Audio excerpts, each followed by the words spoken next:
Bendito el nombre de poderoso de Jesús. Paco Rubiales, presidente de Gracia Explosiva. Bendito el nombre de Jesús. Aleluya, qué tremendo. El Señor, ¿cuántos se están gozando? Estamos aprendiendo. Aquí hay un menú exquisito en esta noche. Aleluya. Aleluya, qué bueno. Mi nombre es Francisco Rubiales, pero cariñosamente me llaman Paco. Paco es un nombre muy típico español, Francisco. Mi esposa Pilar Moreno me acompaña. Llegamos el 4, nos vamos mañana. Ya estábamos arreglándonos con el jet lag, pero mañana lo vamos a arruinar de nuevo cuando lleguemos a España. Mi esposa es tan bella que muchos me dicen que si es latina. Ustedes la ven tan bella, mi esposa. Dice, ¿tu esposa es colombiana? Digo, no es colombiana, porque las colombianas son bellas. Y dice, entonces de Puerto Rico, pues las puertorriqueñas son bellas también. Y digo, no, es de Puerto Llano, Ciudad Real, un pueblecito de La Mancha de España, aleluya, de Puerto Llano. Aleluya, bueno, yo me han dado 10 minutos y agradezco que me limiten el tiempo. Voy a poner aquí un cronómetro que me he investigado en el móvil, porque yo soy de esos que cuando comienzan a predicar se me caen los niños de las ventanas. Y no tenemos tiempo hoy para andar resucitando niños, ¿verdad? Amén. Ni orando por ellos. Pero sí quería decir solo 2 o 3 cositas que el Señor puso en mi corazón. Una primera, ustedes saben que en Estados Unidos, solo en Estados Unidos, hay más de 2000 concilios. De un modo u otro, todos los que estamos aquí, directa o indirectamente, estamos vinculados con esos concilios. Y es curioso ver cómo cada uno de esos concilios dicen que ellos tienen la verdad. Todos dicen, nuestro concilio es el que tiene la verdad. Y en el mundo hay aproximadamente, no llega todavía, pero no tardará mucho en llegar, unas 5000 religiones, 4000 y muchas. Cada una de esas religiones dicen, nuestra religión es la que tiene la verdad. Porque se nos olvida que la verdad no es una palabra. La verdad, pastor, es una persona que se llama Jesucristo. ¡Aleluya! Y me gusta mucho Tiempo de Orden, Coherencia. Yo estuve el año pasado, vine en octubre, creo que fue en octubre, ¿no? En Miami. Recién aterricé en España, a los 2 días me llaman, me dice, hay Coherencia, Tiempo de Orden en Orlando, dentro de 20 días, cogí otra vez el petate, me fui para Orlando. Desde entonces nunca tuve un sueño regular.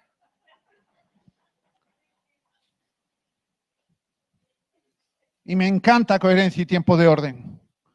Pero el Señor puso algo en mi corazón que quiero compartir con ustedes y les voy a pedir que si tienen que sacar una piedra para apedrearme, pues no me vean cara de Esteban. Peléense con Dios luego, rechacen a Dios por lo que yo dije, hagan lo que ustedes quieran, no se metan conmigo, pero yo les tengo que decir algo. El Señor puso en mi corazón, cuidado, no sea que traigamos tanto orden a la iglesia que dejemos fuera al Espíritu Santo. Porque el orden tiene que ser dentro de la soberanía absoluta de Dios. Dios es un Dios absolutamente soberano y a veces para Dios el orden es el desorden. Pero a veces cuando cae en nuestras manos el orden y lo aplicamos conforme a nuestra forma de ser humana, nuestra lógica humana, dejamos al Espíritu Santo fuera. Y tenemos que tener cuidado con eso. De la misma manera que para Dios muchas veces la coherencia es pura incoherencia. Así que cuidado con ser tan humanamente coherentes y dejemos la gracia del Señor fuera de toda coherencia. Mucho cuidado con eso. Porque hablamos de orden y hablamos de tiempo de orden. Por supuesto que sí, yo soy el primero. Pero qué tremendo desorden trajo el Señor cuando permitió que apedrearan a Esteban. Y se montó, como dicen mis amigos argentinos, aquel quilombo tremendo donde todos pusieron patas por delante, echaron todos a correr. Mayor desorden que ese, que trajo los 25 años siguientes, los mayores 25 años, los más gloriosos, porque establecieron el fundamento de la cristiandad en el mundo. Todo el mundo conocido los siguientes 25 años, gracias a aquel desorden, permitió que Cristo fuera conocido en todo el mundo. Hay que tener cuidado con la coherencia de Dios. La coherencia de Dios básicamente es incoherente, porque la gracia es incoherente. La ley es coherente. Usted comete un delito, usted recibe un castigo. Eso es perfectamente coherente, ¿sí o no? ¿Me sigue? Pero la gracia es incoherente. Toda la doctrina del perdón que vemos en la palabra de Dios es absolutamente incoherente. ¿Oísteis que fue dicho? Ojo por ojo, diente por diente. Eso es perfectamente coherente, mi hermano. A mí me parten un diente. Yo lo menos que quiero es partirle el diente al que me partió mi diente. ¿O no? Sin embargo, dice, si te persiguen, ámalos. Si te aborrecen, bendícelos. Oiga, eso es una tremenda incoherencia. Pero es una incoherencia que no deja fuera el amor de Dios y el perdón que Dios nos enseña y que no deja fuera la gracia. Por eso, cuidado con lo que manejamos. Fíjese usted qué tremenda es la soberanía de Dios y tan absoluta es la soberanía de Dios que Dios usa nuestra incoherente desobediencia para bendecir.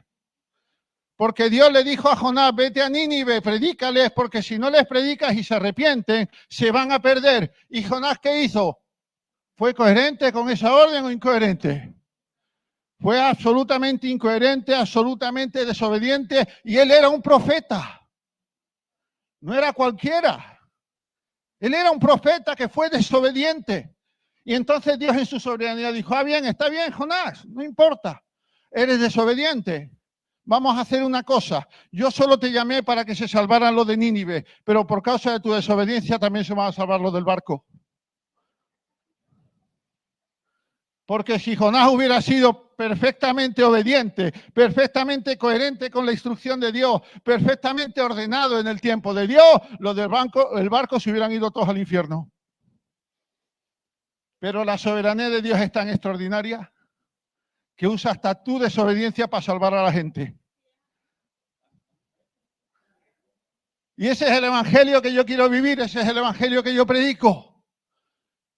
¿Sabe qué? Cuando Dios creó el mundo, creó el universo, lo creó todo, en medio de ese universo creado, puso un trono. Y ese trono se llamaba el Edén. Y en ese trono sentó a un hombre y lo nombró el rey de todas las cosas. Y le dijo, todo te pertenece. Y le dijo, enseñoréate, fructifica y multiplica. Pero aquel hombre pecó y fue expulsado del trono. Y durante unos cuantos cientos de años ese trono estuvo vacío. Pero gracias a Dios que él envió otro rey para ocupar ese trono. Entre tanto se llenaba aquel trono, el Señor no tuvo más remedio que enviar profetas, que enviar jueces, que establecer gobernantes en la tierra, establecer una ley para sujetar un poco lo que estaba ocurriendo, pero en el pensamiento y en el corazón de Dios, antes de la fundación del mundo, siempre estuvo la gracia. La ley de Moisés no existía antes de la fundación del mundo. La gracia sí, la gracia es eterna, la gracia tiene las mismas características que Dios el Padre, Dios el Hijo y Dios el Espíritu Santo.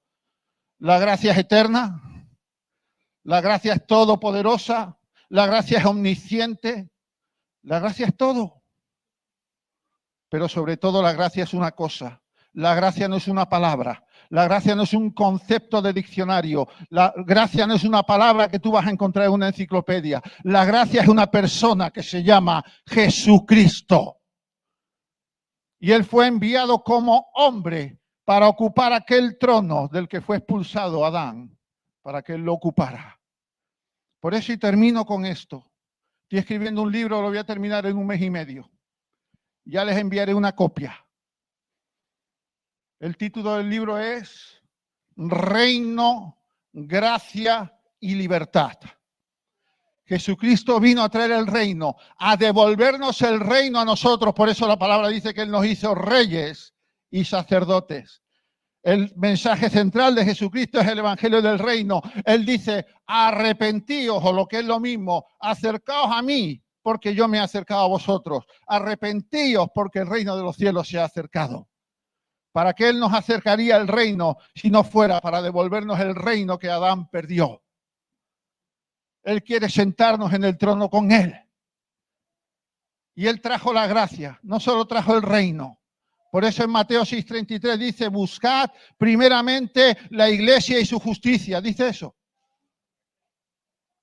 Buscad primeramente las asambleas de Dios y su justicia.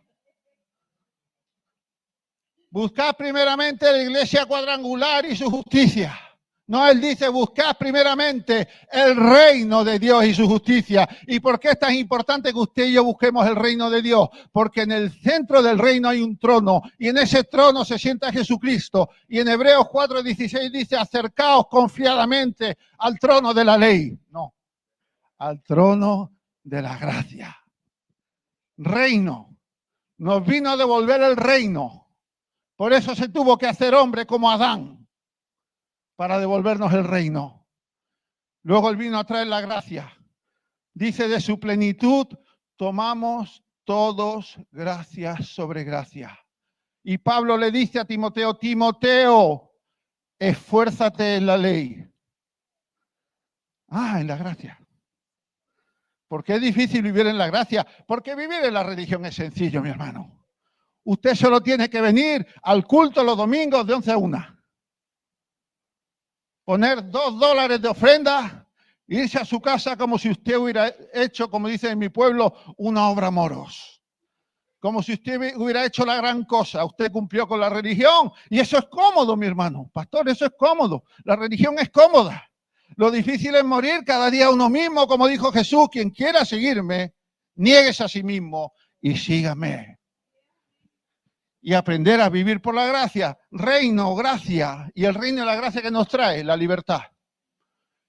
Yo no concibo vivir una vida cristiana que no sea libre, donde yo me pueda equivocar y saber qué abogado tenemos para con Dios por medio de nuestro Señor Jesucristo. Que nos podamos equivocar.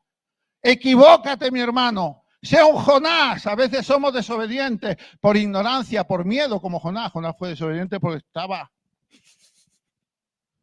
Pero Dios lo preparó todo. Reino, gracia y libertad. Conoceréis la verdad y la verdad os hará. Si el Hijo libertare, seréis verdaderamente libres. Aleluya. Dale un aplauso al Señor. Muchas gracias.